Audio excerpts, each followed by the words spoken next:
Yeah, I wanted to offer this a group process. Actually, it's derived from Yvonne Agazarian's system-centered theory.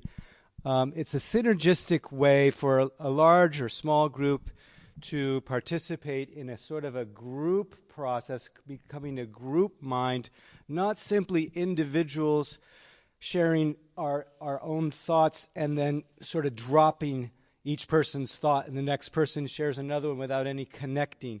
And so this allows for us to connect with each other and build upon each other's thoughts and to collectively discover something that we don't already know. And that's what I thought would be a stimulating and nice experience for us to have. Please come sit close if you would. So basically what it is what we'll do here is just one piece of it, which is a person will speak. They'll keep their share brief. It's succinct. And then it'll be something, a thought or a feeling that you're having that's live for you in this moment. And maybe something to do with the theme, isolation, violence, hope, communion. Maybe there was something that struck you today in one of the talks, or yesterday, or Friday. Maybe there's something that you're thinking that you would have liked to have experienced or talked about that didn't come up. Just whatever's live for you now. You share that with the group, and then you say, anyone else. Those words are the clue that you're done, and now you're inviting others, someone else, one at a time, someone to resonate with you on some aspect of what you shared. So for an example, I could say, well, I'm just feeling very satisfied about this conference, and at first I was wondering how isolation and violence would fit with hope and communion, and I wasn't so sure. But now I really feel like it all came together, and I'm feeling very satisfied. Anyone else? And then the next person who finds a point of similarity with that person can say, well, first of all, let me make sure I capture what you shared in a nutshell. You're satisfied that the theme of the conference really gelled for you. Is that right? Yes, that's right. Yeah, I'm also, and I'm going to join you in that, in some aspect of what you just shared. I'm going to join you in the feeling of satisfaction about the conference. Mine is, I'm going to build in my direction, which mine is not so much the theme, but it's about the people here. I really met a lot of friendly people that I didn't know, and I'm very satisfied about that. Anyone else? Next person, they also want to join on the satisfaction. They reflect, you are very happy about the people you met, correct? Yes, you got it. Yeah, I'm happy about the food. It was so good, And anyone else? So we go very quickly, and then now if someone is really sitting there feeling, I'm not resonating with the satisfaction here. I'm kind of unhappy about some things. Well, you don't have to repress that and just go home feeling, yeah, they were all happy, but I wasn't, and just keep that to yourself, as we normally might do. Nor do we have to argue with somebody who was satisfied and say, well, you shouldn't be satisfied. We can just say, I have a difference. I would like to share a difference. And if the satisfied group is ready to hear another perspective, they say, okay, let's go for it. And that person says, well, I have a dissatisfaction. And that is, there was just too much talk about all these things and not enough time to socialize informally. And I'm kind of disappointed by that. Anyone else? Now, if someone else is sitting out there and they also can resonate with the dissatisfaction, let's say, they can join that person. And then we have two little subgroups going, and there's room for even, 3 potentially. And I don't imagine this is our first time that we're going to get a lot of subgrouping going, but basically there's room for a difference, and there could be 2 different groups going. In other words, the next person wants to join the satisfied subgroup. They go back to that last person, recap back what they shared. And then let's say another person wants to join into the dissatisfied group. they recap what that last person shared, and we keep working. By the time we're done, I think we have a little over half an hour, we might find that there are differences within one subgroup and differences within the other subgroup that start to cross over so that the two subgroups or the three subgroups start to integrate. And this is a way that we can talk about anything. All feelings, all differences can be welcome in the group as a whole. And that way we don't have to repress, avoid, or scapegoat differences. And we can integrate all the information that come from the diversity in unity, which I think fits very well with our theology of communion in the Holy Trinity of 3 in 1. And so, Father, did you want to say more before we start? I don't think I want to say anything right now, but I'll be happy to bring this around, and we'll get it started. Okay. Just hold up your hand if you want to speak.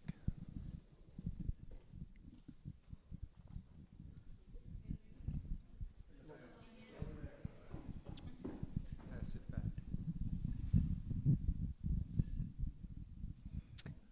Hello, my name is Tracy. I left medicine. I was a registered nurse in the emergency room. I also worked family medicine and internal medicine. And I left medicine before I became an Orthodox Christian because my views and beliefs, and I didn't feel like I fit in because I didn't feel like anybody else understood how I believed patients should be taken care of and how people should be paid attention to. And I left, and then I converted to being an Orthodox Christian. And having been here for these last 2 days, I think I see where I fit in now. Anyone else?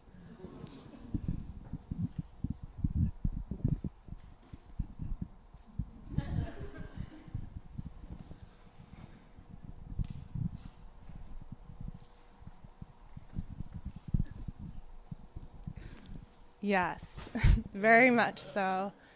Finding a place where we can just be authentically ourselves, professionally, personally, spiritually, is so refreshing. Let me know if I'm doing this wrong. You're doing great. You just sort of recap her and join with her, and now you go and build on your thought. Okay. I am extremely grateful to reconnect with people here, to meet new people here who I admire greatly, who I see as mentors, because it is very isolating out there. And so while I'm training still and beyond, I have people that I can look to for support and for encouragement and as an example in their faith and their profession, and that I can also, connect with peers who we can continually support each other. And I'm very grateful for this conference.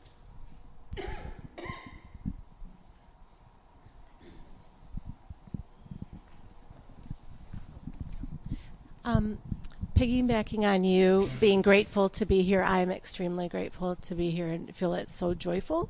And then adding to you, I'm sorry that you left the profession of nursing, especially because this year we had 11 or 12 nurses and have developed a sub-cohort group of nursing, and you would be welcome to join us. What else am I... anyone else? I like to chime in that I'm very grateful that the word reconnecting came out, that I'm kind of reconnecting with my past and with a group that was significant to me in my past, and got to meet some new people, see some old faces, and had some great food. and learned a lot of things. Learned a lot of different things that I didn't know before. Anybody else?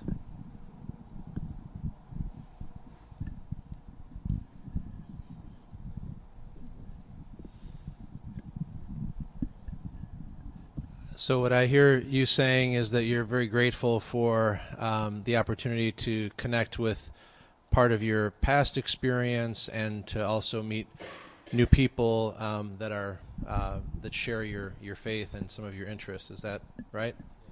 Okay. Yeah, I agree with that, and I also have found it to be. I'm very grateful for the way in which there are so many gifts that are being offered here that are not just from theologians and religious people, but that are really the manifestation, I think, of the fullness of the church, where we have people who are medical and psychological and other social service and outreach professionals teaching so much about what it means to be the church. And so I want to just say how grateful I am for being reminded that as a theologian, I need to get out of the way more and listen and learn from those who have expertise in other areas. Anyone else?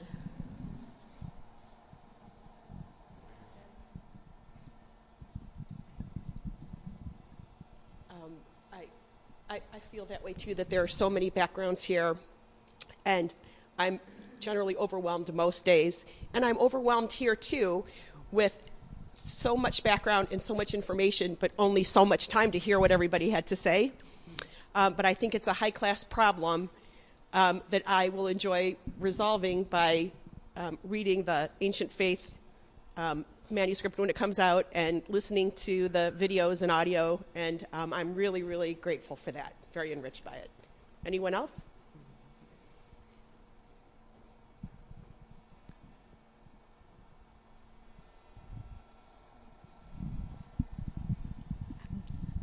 So what I heard you say was that you there was a lot of information here, and you're really grateful to take it all in, and it may take some time for you to kind of process it and apply it. But that it was really good for you to receive from other disciplines. For me, this is my second OCAMPR, and I think the first time I came here was very much on a whim, and I got such renewing. I was just really renewed and refreshed to continue and go back and do my work and just let God guide the way for the next year. And so this year coming back was like, okay, Lord, what are you going to speak to me? What are you going to do in me so that I can continue? And He really helped solidify that by letting me know I'm doing the right thing in the couple's work.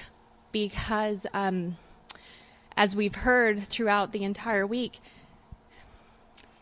children are being raised and they're coming from homes, and what resonated with me was that isolation is forced, maybe sometimes by dysfunctionality in the family, but also, and then it continues as they self-isolate out of their trauma. So I just feel very much like I'm doing the right thing, and I will continue and I will listen and move forward with my family and couples work.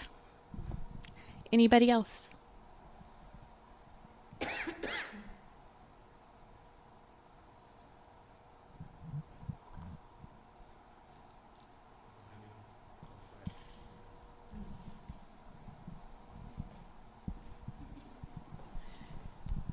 So what I hear you say is that you appreciate the affirmation that you're doing the right thing with your couples work, especially in regards to isolation and trauma, and that you can go back to your work renewed and refreshed, feeling like I'm on the right path. Does that sound right? Yeah. Good. I resonate with that. I also work with couples, or I have in the past, and I felt in the work that I gave a short paper presentation And then watching what other people have done, I felt like there's so many similar themes. I feel like oftentimes you feel like you might be working in the dark, so to speak, which means like you think you're on the right path, you think your thinking is going in the right direction, you think you're onto something, but you're not really quite sure. So then when I heard several other people's presentations hitting on the same themes that I did, I felt like, okay, I must be on the right path. I'm not thinking this all by myself. And that was really nice. So it was a good affirmation for me as well. Anybody else?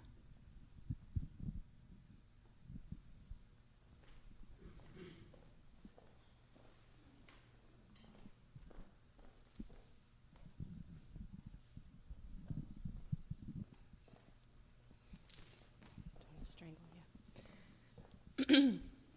So what I hear you saying is when we're alone, isolation being the theme, when we're alone, we kind of hope we're doing the right thing, kind of hope that we're synthesizing our faith and our practice in the correct way. But when we're here and we see that reflected in someone else, that they're making the same connections, then we know that the Holy Spirit did it. And I feel the same. I'm a PhD student, and I'm the only Orthodox one in the faculty, which is kind of par for the course. But I do ethics, and I pull from medical theory and psychological theory all the time. And I kind of worry, you know, am I like going out on a limb here? Am I doing something that isn't going to be helpful and just is kind of like abstract academic junk, you know? Like every peer-reviewed journal, it's like 90% fluff. Am I the fluff? Because I know that I'm pulling from an Orthodox worldview, and I don't have any peer colleagues to say I'm on the right path because we have such divergent perspectives of what the human being even is, right? So I start talking about community or incarnation as the basis for understanding who we are, and they look at me like I'm crazy, and sometimes it feels like maybe I'm not doing this well. And then being here and getting to actually contribute to something greater feels incredibly affirming. Like the struggle to find our identities in each of our little corners matters because we're doing it together, even after we leave. Anybody else? I have no idea how to get this to you. Actually, we have one. We got it. Thank you. If I understand you right, each one of you in its own way feel a little bit alone in your field. And I can tell you from perspective of the layperson, we all need you. In other words, you are doing the right thing, and we are seeking you. So you're not alone. First of all, you can never be alone, knowing the Holy Spirit is right there by your side, within you, if you're practicing active Orthodox Christian. But we as a lay people, we do need you. I came here personally to see if I can somehow get the tools for helping a neighbor in need. And I am so grateful that I came here, because so many good presentations and thoughts that I've heard today, some of them providential. For example, yours with Father Tade's book that you were reflecting on, which I was just going to give it to my friend to read. But at any rate, thank you so much, and just keep it up. Keep up the great work, and keep up being together, supporting each other. You have all the support in the world from us, the lay people. We need you.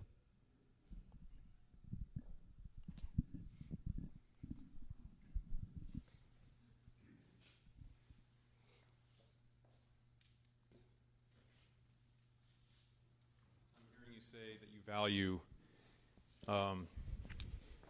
what it is that we do and what we provide. And you're affirming that even though we feel sometimes isolated, that we should keep moving forward and collaborate when we can, and we feel alone, to remember that you value us. Definitely resonate with that. And if I may have permission just to shift tone for a moment. I'm feeling, every time I touch a microphone around here I cry, sorry. I'm in a state of mourning at the moment. I will be returning to a hostile environment, one in which my Orthodox faith and the things that I feel the things I cherish the most will not be valued, and will probably be actively undermined. And so not only does it feel isolating, but sometimes violent. And I love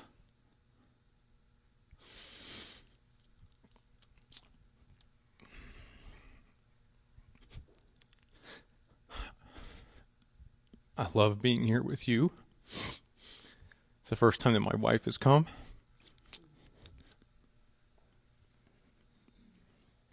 I brought her here because I have, well, the timing worked out for once. And we could jettison our 13-year-old to go be with his brother in Texas so we could travel together. But I love this group of people. Just so dearly love this community. And so I'm filled at the moment with a great deal of love and appreciation for all that has been contributed, all the ideas, all the thoughts, all the potential papers, all the potential dissertations, all of the ministry and the tears and the reality, and that's a lot to summarize. Whoever gets this microphone next, sorry. I'm just filled with love for all of you, and I'm sad to go. This happens to me every year, and if I get a chance to say it, I always do. I'm very sad to leave you, and I am already looking forward to next year because I just so appreciate the collaboration, the understanding, the mutuality, and I just, someone said refreshed a moment ago, I leave this conference every year recharged, refreshed, and full of love for all of you, and very sad to have to go. And so that is what I wanted to share. Anybody else?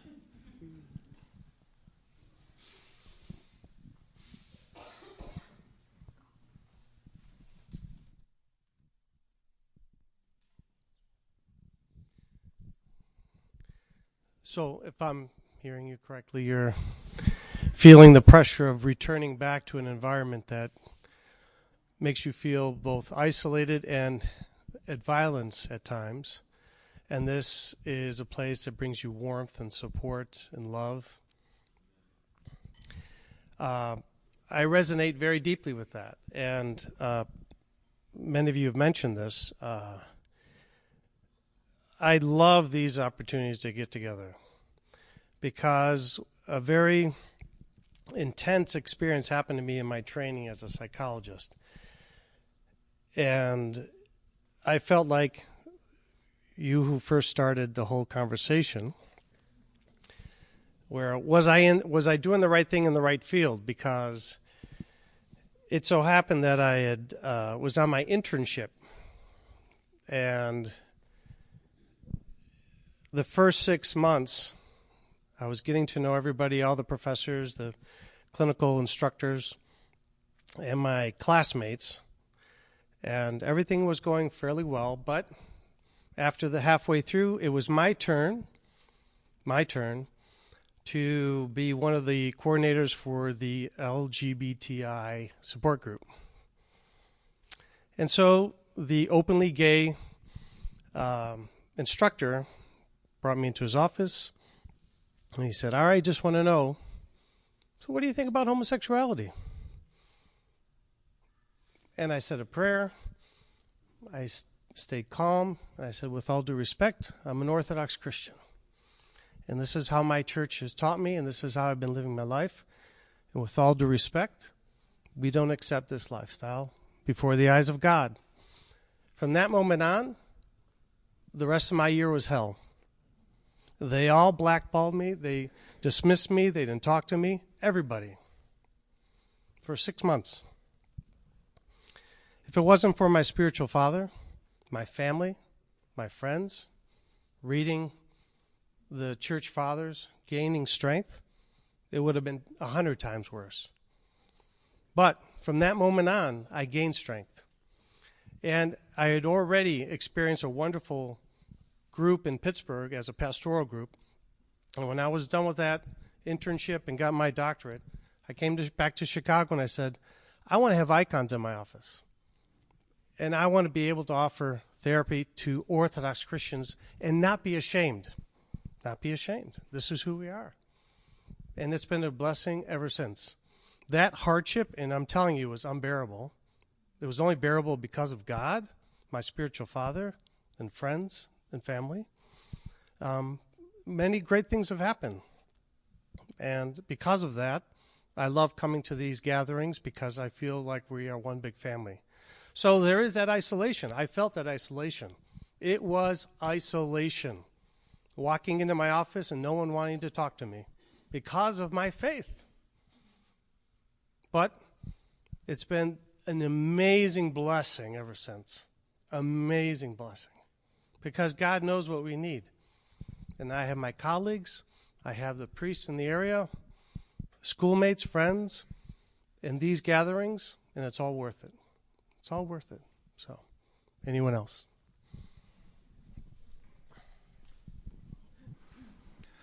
Ari, I hear you saying, remembering a very difficult experience of your values and your who you are, and getting through it and becoming stronger and finding community here, and how grateful you are for that. Between you and Father Sean's heart and the others, what I'm extremely grateful for is that the combination of truth that people try to articulate from various perspectives is wedded to the love that we share with one another. And the strange paradox is the particularity opens me to the thing that I don't know what I want to call her Boca Raton, but that's not it. Who spoke Boca Negra, yes. Forgive me for that if you're here. What's that? Speak up. I'm sorry. I was powerfully moved after that, realizing that for me, truth and love come together with the encounter with the other. And each other is a messenger of Christ, regardless. So the challenge to me is if I refuse the other, I refuse Christ, what he would give me through this. So there's a paradox here. And so my reflection is, yes, I gain from this community, but not as Kate McCrary was speaking of, as a bubble that insulates me from the world. I gain from this community because it's like the formation of the Gospels. Each person has encountered Christ in some way. And when we share, the ring of truth remains and the rest falls away. And that ring of truth becomes an existential reality when we meet. This is the union that Deacon Perry spoke of between the Eucharistic assembly, the Hagia Koinonia, and the altar of the heart. These cannot be separated. Truth and love cannot be separated. And the challenge is whether we will move toward the love of Christ, to which we have to die with each person and be reborn. I'm so grateful for this. You know, it's pretty common knowledge that you don't follow the next excellent speaker, right? They always tell you that. Don't follow a better act. And I was really wanting to get Ari, because I'll get there in a second. I can just say you were paradoxed and you learned from it, right? And you took that and it took you somewhere wonderful. So, and I'll have to continue to read you on ancient faith and do more stuff. So, I'm a recent convert. So I'm not recent; it's been the last 10 years. There's another guy with 8 years, but I wanted to kind of follow Ari for a second because I had seen him. This was 2015. I was going through a divorce. And I had never sat, in an Orthodox counseling session. And he had a lot of plans. You may still have them. And I think your wife was working you hard because you were praying a lot or asleep, but I don't know what it was. But I learned something from you, though. I learned a lot. There was a meditative. So he told me I should read the book Wounded by Love. And I got the first 30 pages, and I thought, this guy is really... sounds a little manic or so. I'm not ready. So it sat for about another year. I picked it up again, had a divorce, went through life, did my counseling. I'm practicing counseling, and I picked it up, read it, put it down, read it again.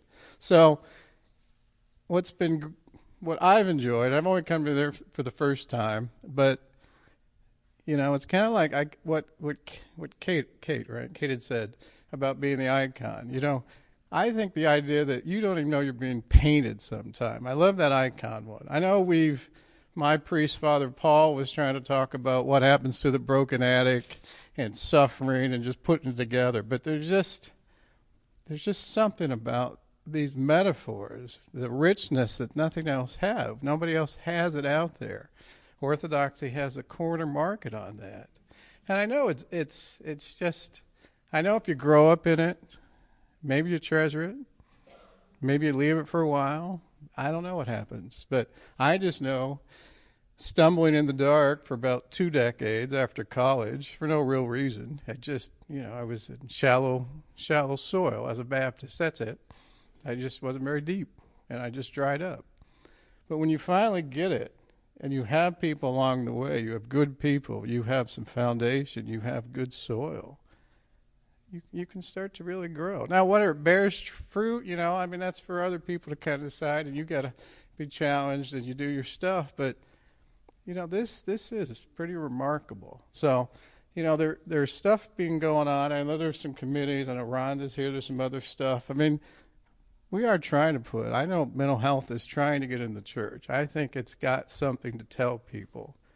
So I know there's some people here that would be great on a committee. So it will get there. But it's an upstream battle, too. Like you said, the prejudice that you had, the outright hostility and discrimination. So, we know that's part of what we do as Christians, right? So I'm just thankful for, again, just to see this small, almost like a church. It's about, at least my church, it's about it.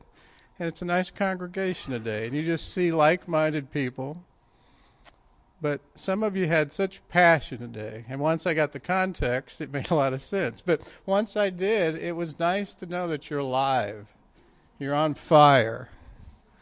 And that's just something nice. So it's nice to have that. So anyway, I'll pass it on. As a Russian amongst a sea of Greeks, I surprisingly feel very at home. And not all that isolated at all.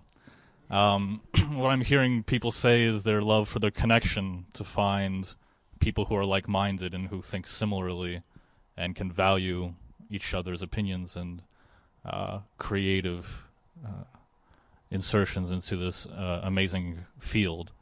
And so I, too, feel this connection and this gratefulness for being with so many wonderful professionals and so many people who have so much experience, especially as a new clinician coming into the field. So, yes, so I do thank, as I said, all of you for accepting even us Russians to come here. And I do look forward to the future academic work that will come from this and the future professional developments that will come of this as well. So I hope others can echo this call for further involvement. Does anyone else feel that way?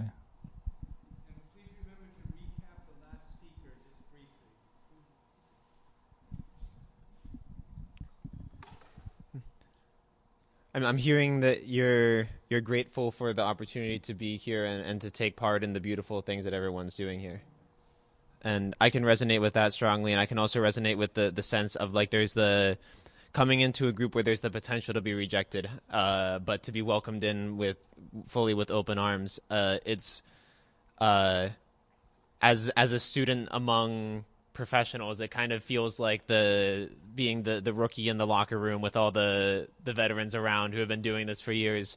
And I feel very thankful to have the opportunity to be here to just take in everyone's expertise and to be welcomed in, even though I don't have the experience nor the expertise that everyone else does, but to see just a community where just about anyone in the audience is just giving the next talk later, and you have this amazing dialogue between people who are just know everything so well is a very cool thing to get to witness and be a part of. So thank you. Anyone else? What I hear you saying is that you're very grateful to be here and hear these amazing presentations over the past couple of days, and I completely resonate with that as well. And my prayer is that I can continue to process all that I've heard the last couple of days and incorporate that into my own practice as well. I feel very grateful to be here and to have met so many wonderful people that I hadn't met before as well. Wonderful group of nurses that we hope to continue communicating with and growing with. I don't know that many other Orthodox nurses and nurse practitioners, so that it's been wonderful having that community here, and look forward to that continuing in the future and hopefully future conferences here. Anybody else?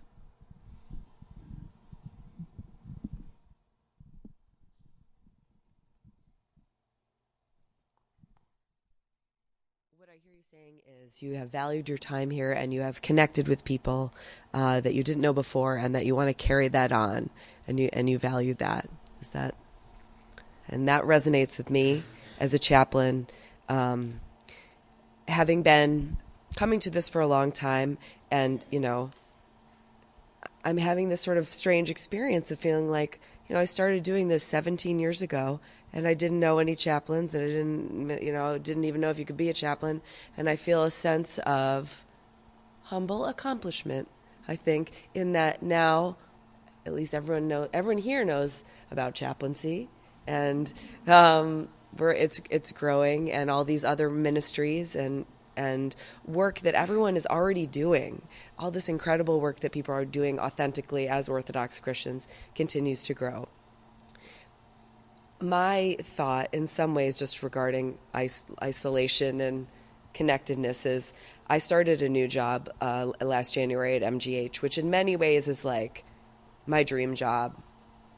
I'm teaching, I'm doing all these cool things. I'm the only chaplain amidst doctors and nurses. And in a lot of ways, I feel so thankful and connected. But coming here has actually made me remember that I actually feel isolated at work. Which is okay, because I think I was starting to pretend to myself that I was starting. In a lot of ways, I feel like I have a lot of work to do there. And I do feel isolated.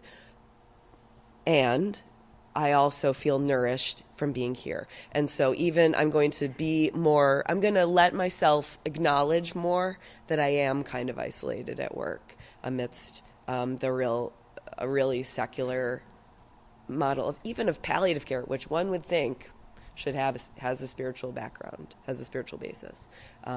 So I'm holding that. I'm going to hold those things and acknowledge when it's hard, and come back to what I need when it is hard. Anyone else?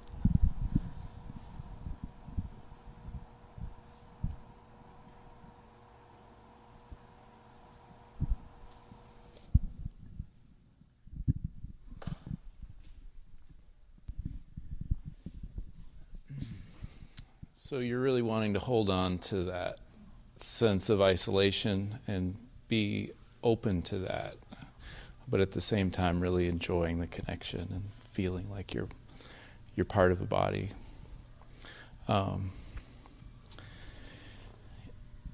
I've just been kind of overwhelmed at times with just the beauty of how God touches us and works through one another and just speaks through this almost collective voice, and that just how much He loves us. And as I was in the one of the services, our church doesn't have a dome, but I just had this. I just love that dome, and I just had this image of like the some of the pictures of the solar system, where you have these stars that are just kind of radiating out. And I think during one of the talks as well, there's this sense in the love within the Holy Trinity that is spiraling out, and this is, I think we get to taste that just a little bit when we all have different experiences and different contexts, but this love and beauty that radiates out of this image of God in each one of us is there, and we get to sit in it for a little bit. And some of the other junk that's around us in our daily lives is kind of stripped away.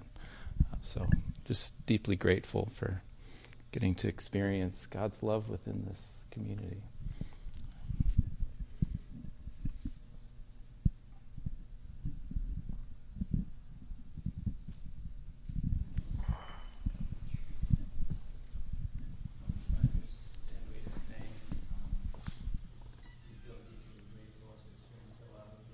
Community, to be seen and to kind of sit in that love, which I like how you said, to sit in that. I really resonate with that, to feel the love from all of you, and to feel inspired by everything everyone has presented on, and the kind of discussions before, after. And I think it's also, so sitting in that love, the beauty, and yet at the same time for me, another aspect is sitting in the like the inner junk that is also there. You know, like you see the beauty and then you see the darkness too. So seeing both, and hopefully not going back to my life, like continuing life, obviously. Integrating more of the beauty, seeing more things. Anyone else?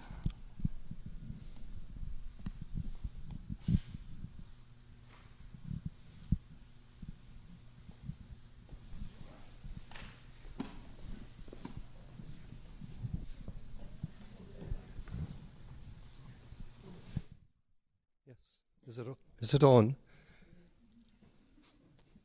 I've been reminiscing, listening to people's sharings, and I'm remembering it was 1969. I was just graduated from St. Vladimir's Seminary, and I was walking through the corridor, and I met Father Alexander Schmemann, who stopped me, and he said, "Now, what are you going to do with what you've been studying here and the ordination that you have?"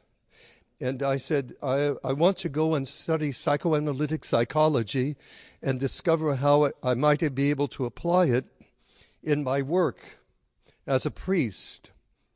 And he looked me squarely in the eye and he said, "Stephen, you must understand, you can only choose the cross or the couch. You can't have both of them at the same time." So I, with my characterological bullheadedness, I went right ahead and did that, and I developed one vocation and one career, tracking each other and informing each other. And I certainly did gain insight from studying psychoanalysis and becoming a psychoanalytic psychotherapist, and simultaneously being a priest. These two realms of study and knowledge for me helped me wonderfully in my exercising each side of that. And it did some good things for my marriage, I must say also. So I haven't been to OCAMPR for a number of years, and it's so wonderful to be here again to meet new faces, to meet some old faces that I'd forgot I knew, and to be back in the frame of things. Thank you for having such a good and fruitful time.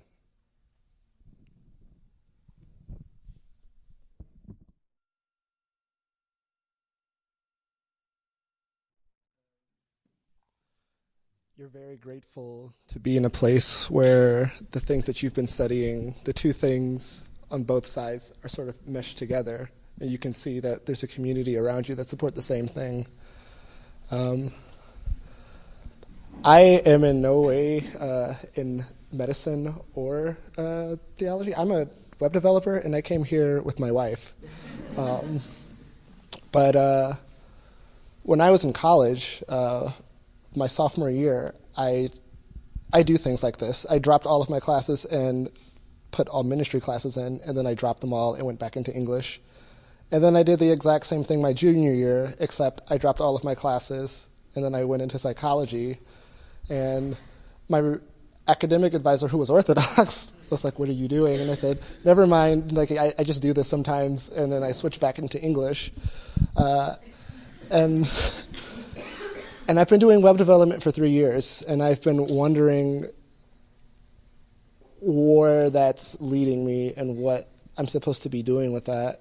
And it's funny hearing the opposition that people have in a secular type of environment, because I work at an art college, and we have one of the largest populations of LGBTQ students in the country. And my office looks like a small chapel. There are icons all over my walls.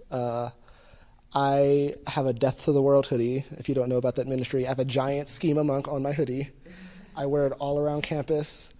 I pray my prayer rope in between meetings. People can see it hanging. It's very large. And the one thing that I've always had is receptiveness.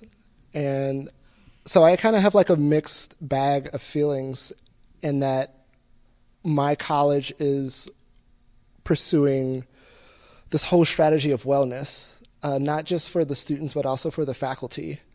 And it's re-brought up these two things that I've been desiring again, and not really sure how to mold them, and kind of wondering, like, I studied English, I'm a web developer, I had this passion for learning more about Christ and the scriptures and theology and a practical way to help people, and I have no idea how to merge these. And besides the practical sense of there just not being very many very good Orthodox church websites that are designed very well, I wasn't sure how to go about incorporating all of these things together. And being here has allowed me to see how many people are hungry for that and actually doing that. And actually, one of the last talks today, I brought that up to Dr. Ahmad, who gave a talk on Saint Theophan the Recluse, and I said, I've been trying to figure out which direction I should go in, because I've been feeling for the past few years like, should I do seminary, should I do counseling? And he said, "Oh, you should definitely do both." And after being here, I feel like if God calls me to that, that's definitely what I see, because I see it in the community and I see it growing, and I'm thankful for that.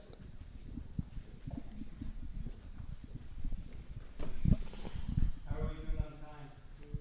5 more minutes.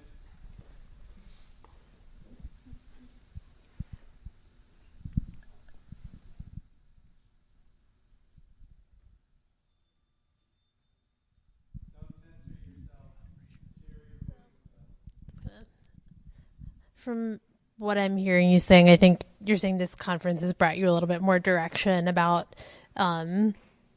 your goals and the idea that you can combine your faith with a vocation, with a career, calling, whatever you want to call it. And I think my reflection has probably been echoed by a lot of people here, that sense of isolation in a healthcare professional setting, and for years during my training, I've been struggling with, can I be a doctor and be a Christian, be an Orthodox Christian? How does that fit together? What does that look like? And I'm just so grateful for the chance to be, again, and like some people have said, in a room full of like-minded people who want their faith to inform how they practice, want to be unashamed, to shine bright like the stars of heaven for Christ in their practice, to see the image of God in the clients that they're ministering to. And so it does give me hope that, that being a doctor and being a Christian are two very compatible things. And I will definitely be sharing this conference with all the other Orthodox Christian physicians that I know. Anyone else?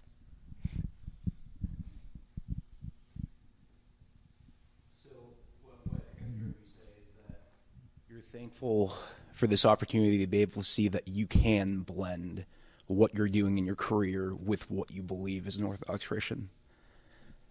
So I wholeheartedly agree with you on that, and I am by no means whatsoever a clinician. I am but a lay student. But over the past decade of my life, I have been confronted with numerous people living in a form of immense darkness, depression, all of these things. And as I've struggled with these demons in my own life, and I've gone into that place with these people, I have seen the light of Christ in that moment. And what I really appreciate from this entire event that we've had here is seeing that there are other people here that are also willing to walk with people through those struggles. So to just kind of sum that all up, yeah, I'm very happy to see that there are people who are willing to be able to take that light of Christ and bring it to those who need it most. Anyone else?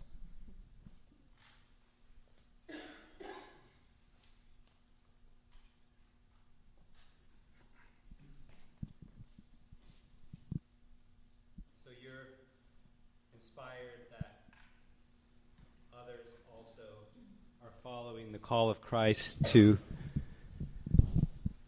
love their neighbor in their suffering. Yeah. And so I'm very grateful also for all of you for doing this experiment, being in a circle. How novel. But in a circle we can see each other and we can talk better. So I think it's a good thing. And I know that not everyone spoke, and I was kind of prodding, but we participate even when we don't speak necessarily. We hear, we're present, and we see each other. We can't forget about the nonverbal communication that also takes place through eye contact. And I just wish that all of us will carry forward the things, the blessings that we've received here, and multiply them. So thank you.